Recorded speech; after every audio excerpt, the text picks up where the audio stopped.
Bonjour. Donc aujourd'hui, on va étudier la façon d'enregistrer des mémoires. Et il y aura différentes parties à ce chapitre. Aujourd'hui, on va commencer avec les actions très simples. D'enregistrer uniquement des mémoires de projecteurs traditionnels essentiellement. Et on verra plus tard comment enregistrer des mémoires plus complexes. Donc là, on va utiliser le show basique habituel que vous pouvez télécharger donc, sur le site ADB. Ensuite, vous ouvrez juste ce fichier dans Hathor et vous devriez obtenir quelque chose de très ressemblant à ce qu'on a ici. Donc on va juste, comme on a dit, travailler avec les projecteurs traditionnels. Donc là, ils sont faciles à reconnaître puisque c'est ceux qui n'ont pas d'affichage particulier. Ils ne sont pas en vert, ils n'ont pas de petits flags jaunes ou de pastilles de couleur. Donc vous sélectionnez des circuits traditionnels. Et avec les méthodes qu'on a déjà vues dans les tutos précédents, que je vous conseille de revoir si vous prenez ce tuto pour la première fois. Ce qui va nous permettre ici donc de pouvoir monter des circuits et de travailler avec ce playback. Donc pour l'instant la séquence est complètement vide. Alors on va monter les circuits, on peut les monter à la souris ou à la console, hein, suivant les méthodes qu'on a déjà vues plus tôt.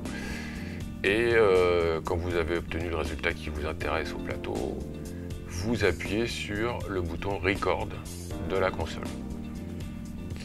Ce qui va faire, ou la touche F7 si vous êtes sur un PC. Ce qui fait donc apparaître ce pop-up là, qui contient beaucoup d'informations.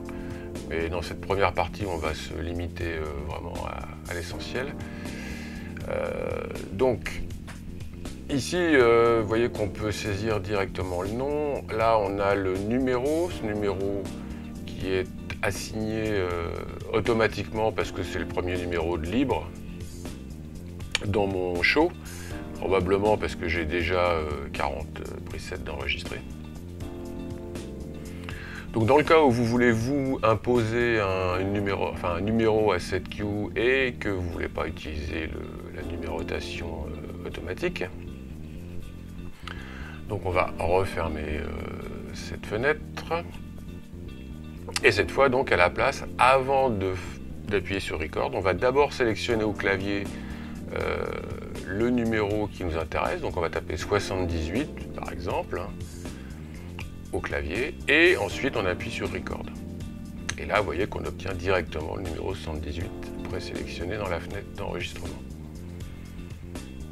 Donc là on peut saisir le nom de la mémoire, donc voilà, on va l'appeler assez basiquement première mémoire. Et quand vous avez et là donc vous pouvez choisir entre stage et field dans cette petite liste. Alors sachant que stage est la situation qui reflète ce que vous avez actuellement sur scène.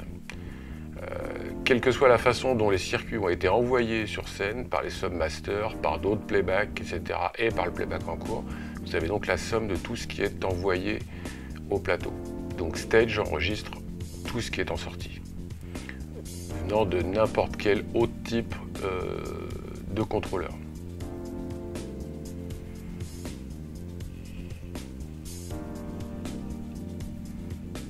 Donc dans cet exemple, on va choisir stage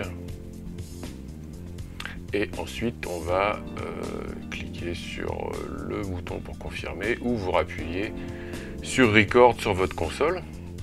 Et maintenant, vous voyez que dans notre fenêtre de playback, on a donc notre pas de séquence qui est apparu. Donc ce playback, je vous montre juste comment le faire apparaître dans le menu Hathor, contrôleur et playback.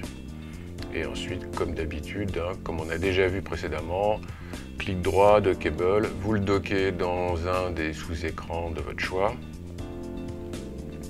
Et vous obtenez ce qu'on a ici. Donc dans la première colonne ici, vous voyez, ça affiche le numéro du pas et ici le numéro du preset. Donc le numéro du preset indique quel est le numéro, quel est le preset qui est actuellement contenu dans le pas numéro 1 de cette séquence. Donc notre 78 est lié au pas 1. Donc ici le nom c'est preset, il n'y a pas réellement de cue comme on trouve ailleurs, mais le preset contient des intensités et seulement des intensités. Donc on verra plus tard comment gérer les paramètres des attributs des machines. Ça fera l'objet d'une autre partie de ce tuto. On a ce premier pas là avec les niveaux qu'on a envoyés sur scène. Donc on peut vérifier maintenant si c'est bien ce qu'on a fait. Donc on peut aller voir directement dans le preset. Alors par exemple, on va pouvoir faire un clic droit sur le preset et aller chercher le Edit Preset, qui va donc nous ouvrir une fenêtre qui nous montre le contenu de ce preset avec le nom, le numéro. Si vous voulez, vous pouvez même éditer, changer le contenu, hein, modifier les valeurs, etc. Dedans. Et quand vous avez fini, vous cliquez sur Record. Il va vous proposer évidemment de faire la mise à jour. Et une fois que c'est fait, vous pouvez refermer. Alors si vous voulez vérifier le contenu, mais cette fois en passant par la console, comme toujours, hein, il y a les moyens via l'interface graphique ou bien... donc là vous tapez 78 sur votre console et ensuite vous allez appuyer sur le bouton Edit. Et de nouveau, vous allez faire apparaître cette même fenêtre de preset. La fonction Edit fonctionne à peu près avec n'importe quel type d'objet. Alors maintenant, si on veut voir si ça fonctionne bien comme on l'espère, eh bien on va donc retourner au pas 0, hein, donc on va faire des pas, des step back pour aller retourner tout en haut, au pas 0. Et ensuite, il suffit sur votre console ou sur l'interface graphique de cliquer sur le Go, ce qui va donc renvoyer les niveaux en stage. Et donc, vous voyez qu'on obtient bien le résultat qu'on s'attendait. Petite note à propos de la coche stage. Qu'il faut vérifier d'avoir bien coché. Dans le cas contraire, si elle est décochée, vous ne verrez pas les transitions. Donc on va la décocher, on va revenir en arrière, et vous voyez que si on fait un Go, la valeur n'apparaît qu'à la fin de la mémoire. Donc pensez bien à cocher cette petite option, ça vous permettra d'avoir une vue en temps réel de ce qui se passe au plateau. Donc maintenant on va enregistrer une deuxième mémoire. Donc on va par exemple aller sélectionner, on peut prendre le groupe de cyclo. On va le mettre à un niveau en tapant un 50 at.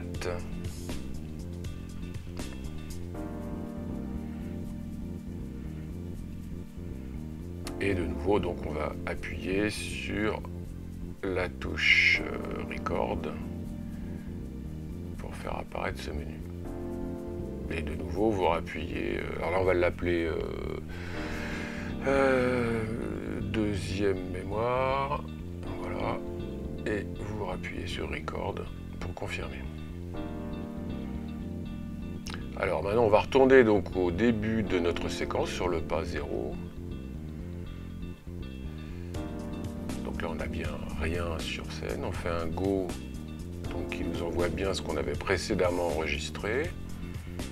Et ensuite donc le deuxième go va nous envoyer le deuxième état à la suite qu'on a enregistré. Maintenant, on va prendre un exemple avec une troisième mémoire, mais cette fois où on a des circuits qui descendent au noir ou à un niveau inférieur. Donc il suffit de sélectionner certains des circuits qui sont déjà envoyés et de les mettre à 0 par exemple. Et d'enregistrer une nouvelle mémoire. Donc on va lui donner un nom facile, troisième mémoire. Et on l'enregistre. De nouveau, on retourne au pas 0 du début de notre séquence.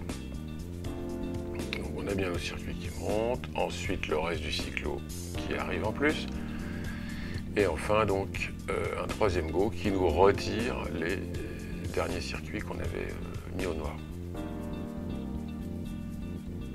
Alors évidemment, on va avoir besoin de pouvoir mettre des temps sur ces mémoires.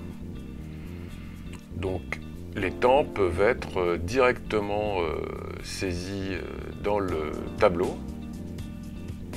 Donc vous double-cliquez sur la cellule qui vous intéresse. Donc là dans le temps de in, vous voyez on a un temps de in, on a un temps de out et au milieu on a un temps de in-out quand c'est un crossfade croisé, donc où les temps de in et out sont exactement symétriques.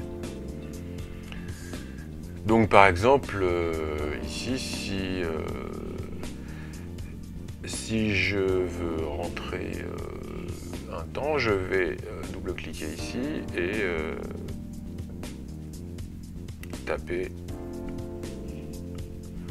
8 pour avoir 8 secondes par exemple à mon lever de rideau. Donc vous tapez 8 sur la console ou sur le PC et Enter.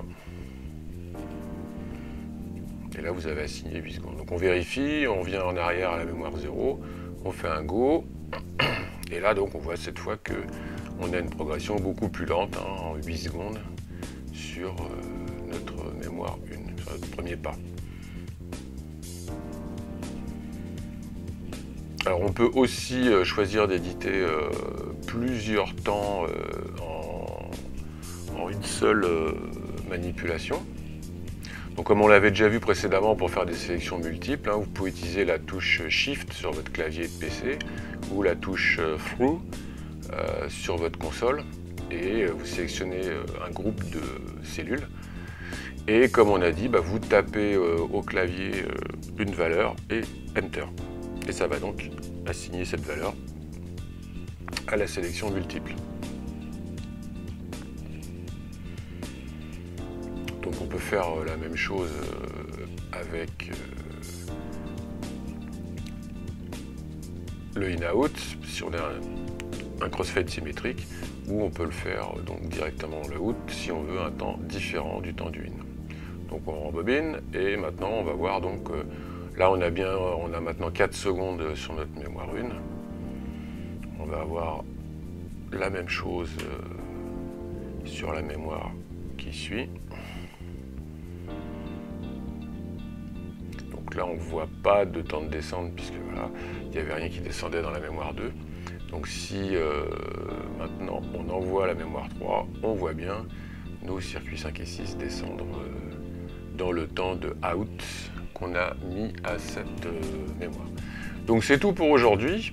C'était juste pour introduire les fonctions basiques pour créer des mémoires. Et on aura l'occasion de rentrer dans le détail de la suite pour des opérations plus complexes comme les waits, les délais, etc. À très bientôt donc.